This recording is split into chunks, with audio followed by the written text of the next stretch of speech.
Translate this in 5 different languages and the salary is yours. Mr. Harmon, I'm a cleaning contractor. I'm not I know exactly what you are. Your contract?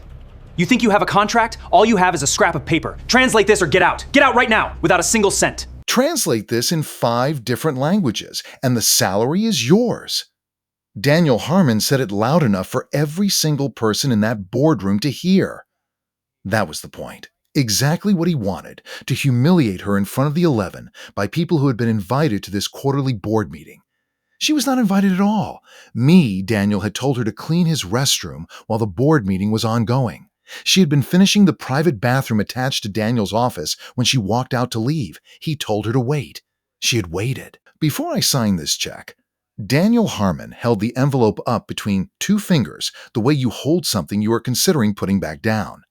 He was standing at the head of the conference table in his private office on the 22nd floor of the Harmon Global Solutions building on Peachtree Street in Atlanta, Georgia, and he was smiling. Not the smile you give someone when you mean it. The other kind. The kind that knows exactly what it is doing and enjoys knowing it. The office was enormous. Not a regular office. The kind that had been designed to function as both a workspace and a statement. One wall was floor-to-ceiling glass looking north over the Atlanta skyline. The custom walnut desk was pushed to the side today to make room for the conference table that had been brought in for the quarterly board meeting. A long, rectangular table that seated 12 of those seats currently occupied by the senior leadership of a company with 412 employees and contracts in 18 countries. There were awards on one wall. A photograph on another of Daniel shaking hands with the governor of Georgia. A leather chair behind the walnut desk that had cost $4,000. A watch on Daniel's wrist that had cost $68,000.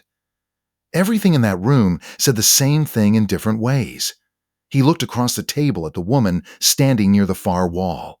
Her name was Maya Collins. She was 31 years old, 5'6".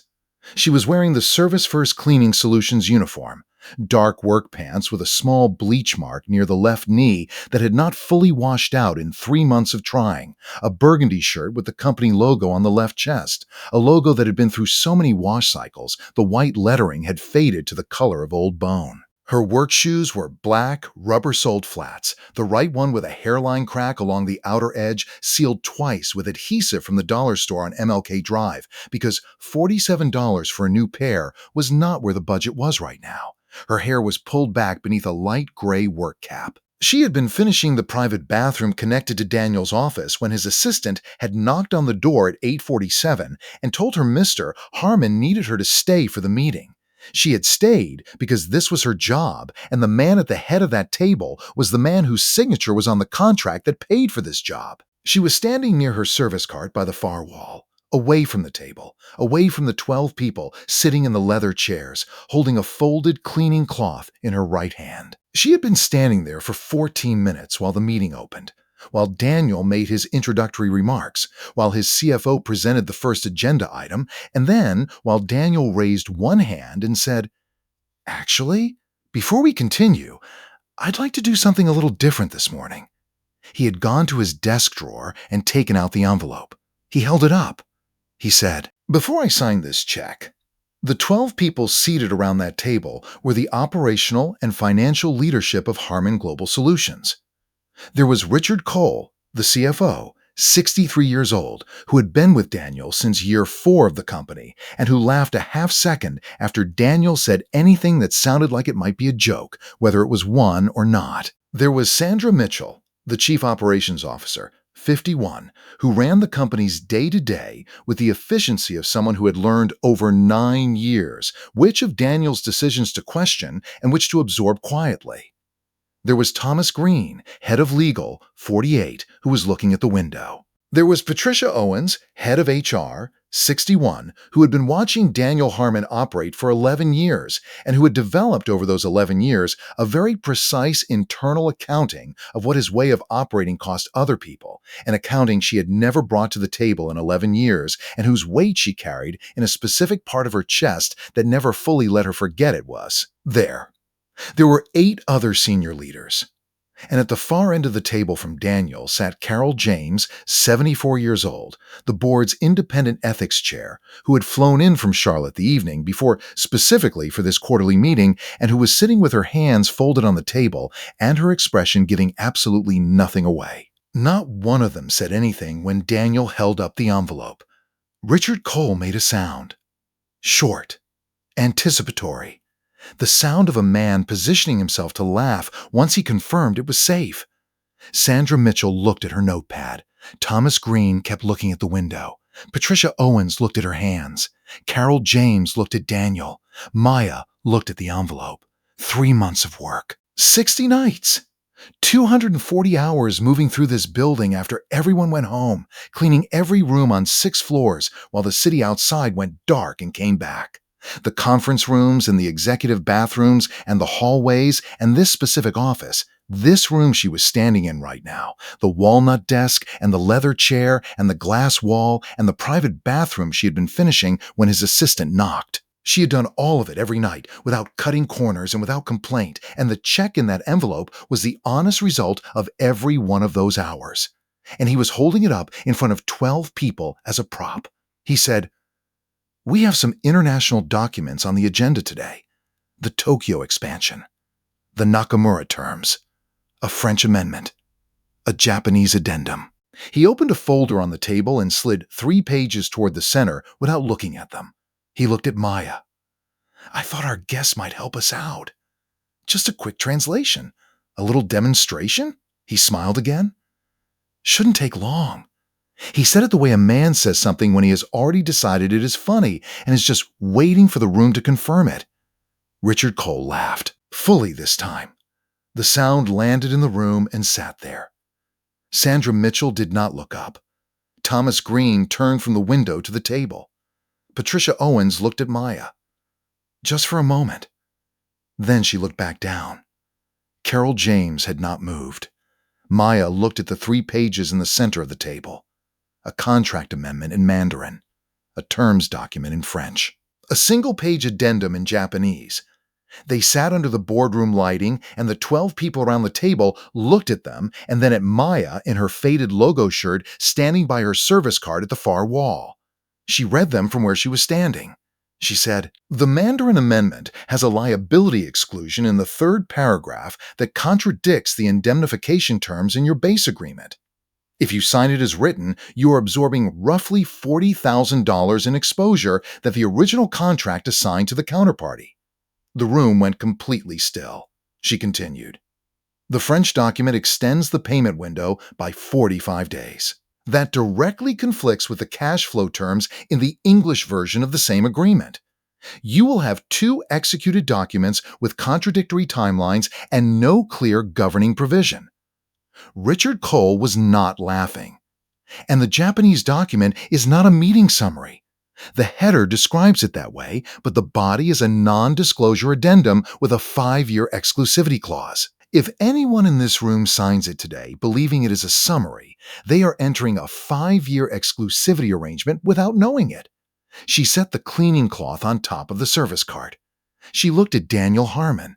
She said quietly, "Would you like me to go through them in detail?"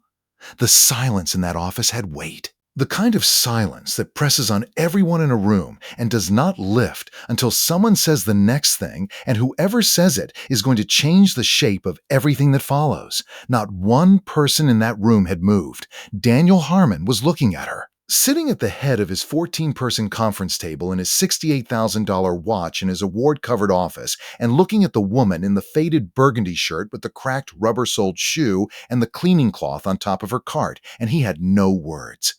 Not because he was moved in any poetic sense, because the specific words he had prepared for this moment, the ones that would make the room laugh, the ones that would put distance between her cart and their chairs, those words had no surface left to land on. Richard Cole was very quiet. Sandra Mitchell had put down her pen. Thomas Green was looking at the 3 pages in the center of the table as though they had changed. Patricia Owens was looking at Maya with an expression that was not surprise. It was something more like recognition. The expression of someone who has known a thing quietly for a long time and is watching it finally become visible. Carol James had unfolded her hands.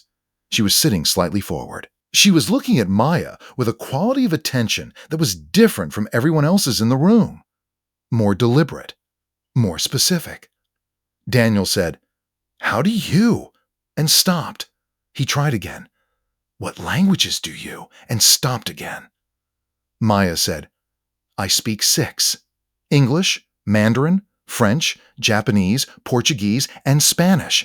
I work in all 6 at a professional level. Legal, commercial, and technical contexts." He said, "You're a cleaning." She said, "I clean this building." Yes. The room absorbed that. Daniel picked up the envelope. He looked at it. He set it back down on the table in front of him. He was doing something in his face that he could not stop being visible, recalculating. And the recalculation was not going the way 23 years of calculations had gone because the numbers were not adding up to what they were supposed to add up to, and 12 people were watching him do the arithmetic in real time. Carol James said, "Miss Collins." Every head turned toward her. She said, "What is your educational background, if you don't mind my asking?" Maya said, "Spelman College. Degree in International Communications, minor in Linguistics. 3 years after graduation at a translation and communications firm in Washington, D.C." Carol said, "And your language training?" Maya said, "Formal instruction in Mandarin, French, and Japanese through university programs. Spanish through immersive study. Portuguese acquired in a professional context. All 6 at working proficiency, which means I have used each of them in legal and commercial translation work." Carol said, "Have you published?" Maya said, "1 peer-reviewed paper on structural parallelism in legal translation, cited 41 times." Richard Cole had stopped being the version of himself that laughed 3 minutes ago. Carol looked at Daniel. She said, "Daniel, why is this woman cleaning our offices?" He said, "She is with the service contractor." Carol said, "I understand the contract arrangement. I am asking a different question." The room understood the different question, even if Daniel was taking longer with it than everyone else. He said, "She had a communications role here previously. She was included in a restructuring," Carol said. "When?" he said. "6 months ago." Carol said, "And after the restructuring, she returned to this building in a cleaning capacity." He said, "Apparently?"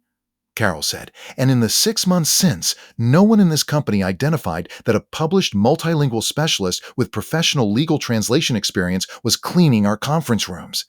It was not a question. It was a fact arranged into a shape that was doing something specific, and everyone in that room could feel what it was doing." Daniel said, "Carol." She said, "Sign the check, Daniel." He looked at her. She said it again, "Sign it. Right now. In front of this room." He picked up the envelope. He opened it. He took out the check. He signed it. He slid it to the center of the table. Maya walked the full length of the conference table. Her rubber soles made their sound on the floor. 12 people watched her walk. She picked up the check. She looked at the amount. She put it in the pocket of her work pants. She looked at Daniel Harmon. She said, "The Clause 7 issue in the Mandarin document will cost you $40,000 if it goes to signature without legal review. The French conflict will delay your payment cycle by 45 days on a time-sensitive contract." And the Japanese addendum, she paused 1 beat. "I would not let anyone in this room sign that document today." She looked at Carol James. She said, "Thank you." She walked back to her cart. She picked up the cleaning cloth. She turned to leave. Carol James said, "Miss Collins, would you be willing to wait outside for 15 minutes? Maya looked at her. Carol said, "Please." Maya said, "Yes." She took her cart into the hallway and she waited. Have you ever watched someone finally see what has been right in front of them the whole time and realize how much it cost everyone that it took so long? Drop a comment and tell me where you are watching from right now. And subscribe to Black Scars, because every story on this channel is about the moment the room had to face the truth. Now let me take you back, because you cannot understand what happened in that office without knowing what Maya Collins was carrying when she walked into it. Gloria Collins raised Maya in a 2-bedroom house on Westview Drive in southwest Atlanta from the time Maya was 6 years old. She did it alone. She worked the front desk at a medical billing office for 21 years, starting at $11.75 an hour, ending after 2 decades of showing up and doing the work correctly and completely at $18.50. She kept every pay stub in a green accordion folder in the linen closet. Every receipt. Every document with either of their names on it. Because she had learned that the world did not extend the benefit of the doubt to women who looked like her, and that paper was the closest thing to a witness you could have that did not need to be convinced. She raised Maya with intention. She read with her every night. She sat at the kitchen table during homework and asked questions she sometimes could not follow the answers to because the work had moved past what she had been taught, and she asked anyway because the asking told Maya that what she was learning mattered. She said on hard mornings when the house felt tight and the world felt arranged specifically against them, "Baby, the thing they don't know about you is always going to be bigger than the thing they think they know. Hold on to that. Don't put it down." Maya had been 7 the first time Gloria said it. She had been saying it to herself ever since. The language gift showed early and clearly. Her 3rd-grade teacher wrote a note home to Gloria that said simply, "Maya absorbs language structure at a rate I have not seen before. Has she had formal instruction?" Gloria wrote back, "Just living." The teacher flagged the note to the school counselor, who connected Gloria to a Saturday enrichment program through a Georgia State University partnership for students with exceptional linguistic aptitude. Maya attended every session for 4 years. Rain, sick, bus running late. Every one. Spanish came through the program and through a neighbor named Mrs. Rosa Martinez, 3 houses down, who agreed to speak only Spanish to Maya when Maya visited, which Maya did 3 times a week for 2 years because she had asked and Mrs. Martinez had said yes. Mandarin through an after-school program. French through a scholarship summer institute her junior year that Gloria found in the back of a church bulletin and filled out at 11 at night at the kitchen table with her reading glasses on. Japanese, she audited at Georgia State, her first year at Spelman without credit because she could not afford the credit hours but could sit in the back row. Portuguese, she acquired in 3 years at a translation firm in Washington, D.C., where her supervisor assigned her to a Brazilian trade project, and Maya said, "I can have working proficiency in 6 weeks," and her supervisor said that was not possible, and Maya said, "Watch me." She came back to Atlanta when Gloria's health needed more attention than distance allowed. A slow autoimmune condition affecting mobility and energy in ways that 250 miles of separation made unmanageable. She applied for a position at Harman Global Solutions, where the posting described a communications role with international scope. A junior HR assistant interviewed her for 20 minutes and offered her a communications coordinator position at $54,000 a year. She took it.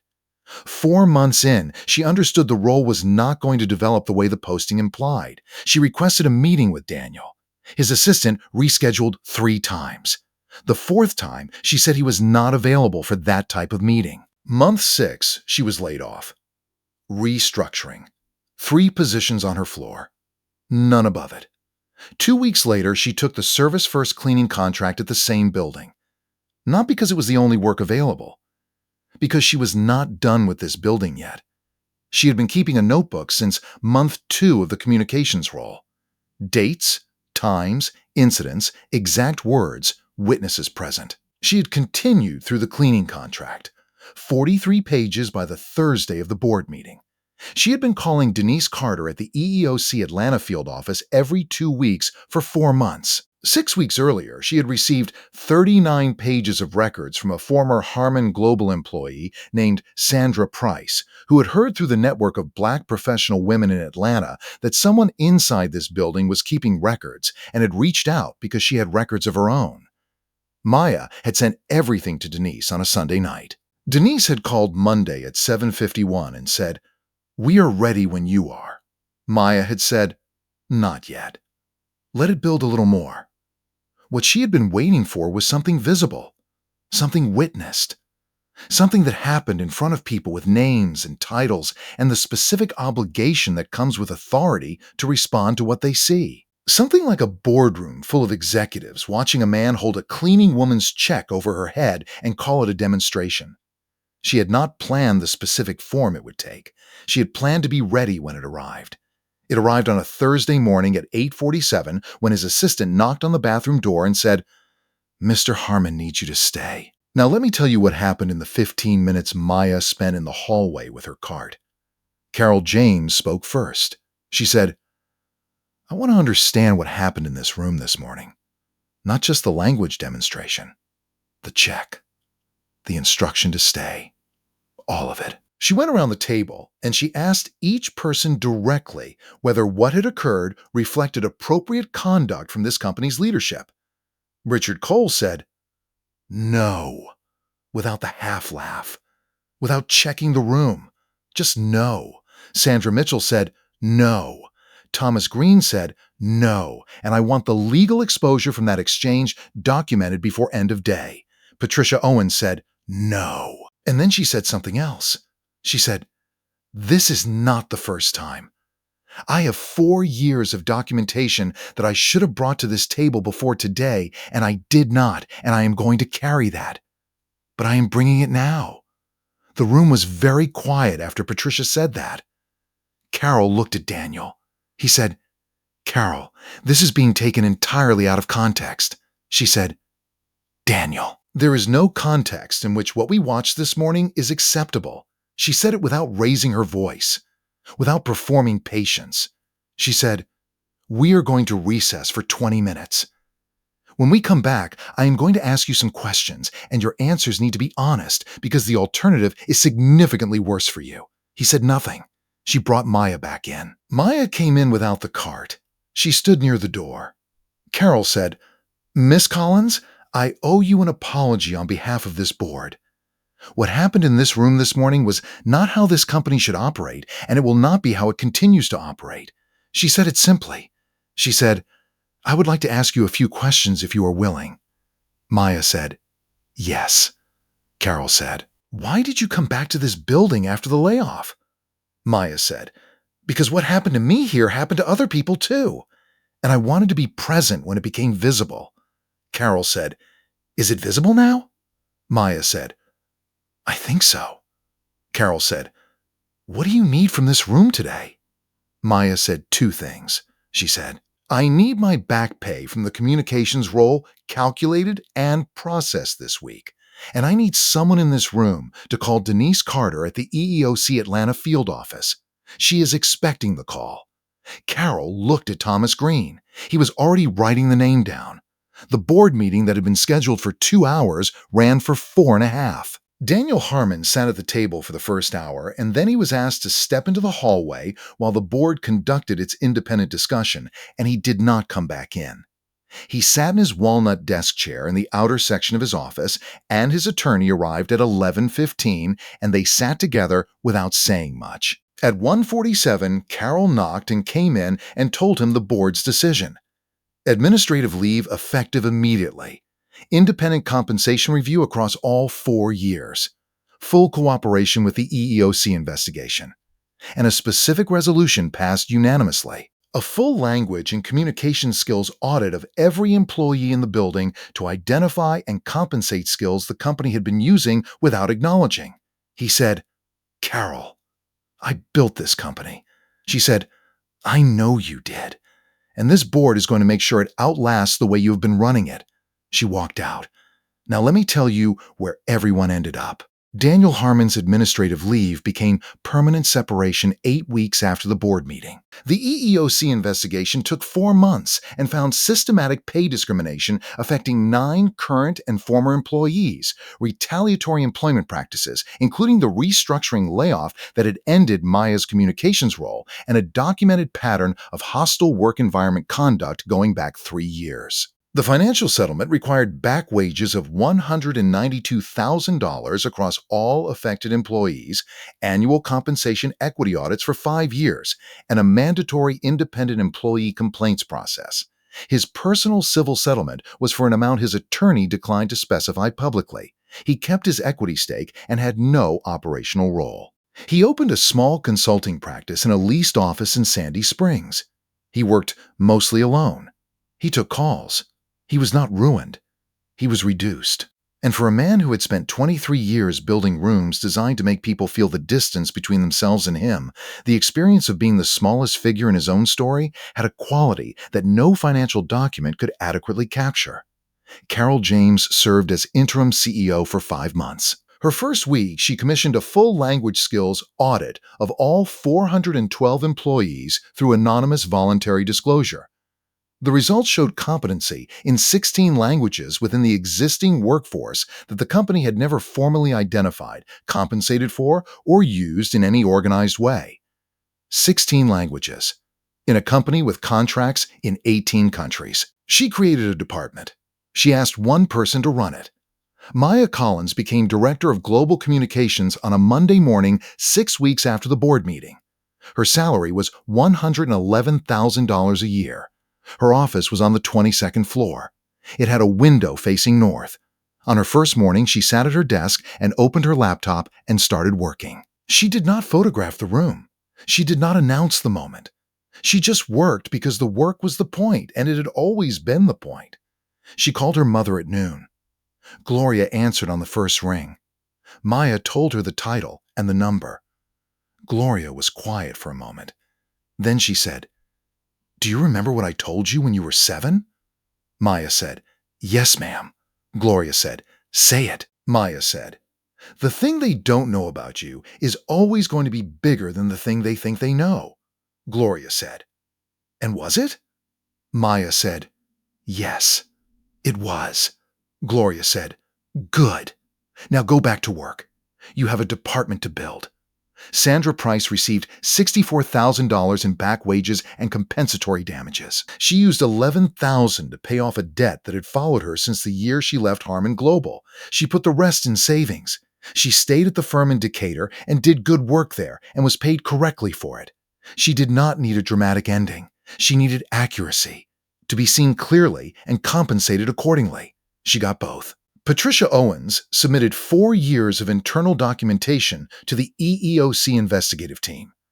Every observation she had kept in her head, she committed to paper for the first time, and the weight of committing, it was its own kind of reckoning. She said in her formal statement, "I knew what I was seeing for 4 years. I told myself it was not my place to say it. I will carry that. But I am saying it now." She retired at the end of the fiscal year. On her last day, she walked to Maya's office and knocked on the open door. Maya looked up. Patricia said, "I should have walked into that room a long time ago." Maya said, "You said it when it counted." Patricia said, "It should have been sooner." Maya said, "Yes, it should have been." They looked at each other. Then Patricia nodded and walked down the hall. Richard Cole stopped laughing before he knew which direction the room was going. It was a small shift. It was a real one. He had laughed in that office at 8:50 in the morning, and the sound of it had found him again during his witness statement when the investigator asked what his response had been in the moment, and he had said, "I laughed and I knew immediately I should not have." She had written it down. He had carried it differently after that. Sandra Mitchell had looked at her notepad during the demonstration. She gave her witness statement 2 weeks after the board meeting, and she described everything she had seen accurately and completely including the moment she looked down. She said, "I told myself I was not sure what I was seeing. The investigator said, 'What do you mean?' She said, 'I used uncertainty as a reason not to decide.' She ran the company's operations through the transition and beyond, and she did not look at her notepad again when something was happening in a room that she was capable of seeing clearly." Thomas Green had the Japanese non-disclosure addendum reviewed by outside counsel the same afternoon of the board meeting. Outside counsel confirmed everything Maya had said in 45 seconds of reading. The 5-year exclusivity clause. The misdescribed header. All of it, exactly as she had described from across the room without touching the document. He sent a memo to the full board documenting the review. He attached it to his witness statement. He wrote in the statement, "She protected this company from a significant contractual liability using knowledge she was not being compensated for and that we did not know she carried." That is the center of this matter. That is what the record should reflect. The record reflected it. Maya kept the green accordion folder. the one Gloria had kept for 21 years on the second shelf of the linen closet in the Westview Drive house. Maya had brought it when Gloria moved to the smaller apartment. It held Gloria's old pay stubs and Maya's Spelman diploma and her 6 language certifications and the EEOC settlement document and the board's formal letter confirming her director appointment. And a letter from a junior employee named Keisha Tate, who had written 3 months into Maya's new role to say, "I heard what happened. I have been keeping a notebook for 2 months. I did not know if it mattered. Now I know it does." Maya had written back the same day. She said, "It matters. Keep writing. Date everything. Call Denise Carter if you need to. I will give you the number."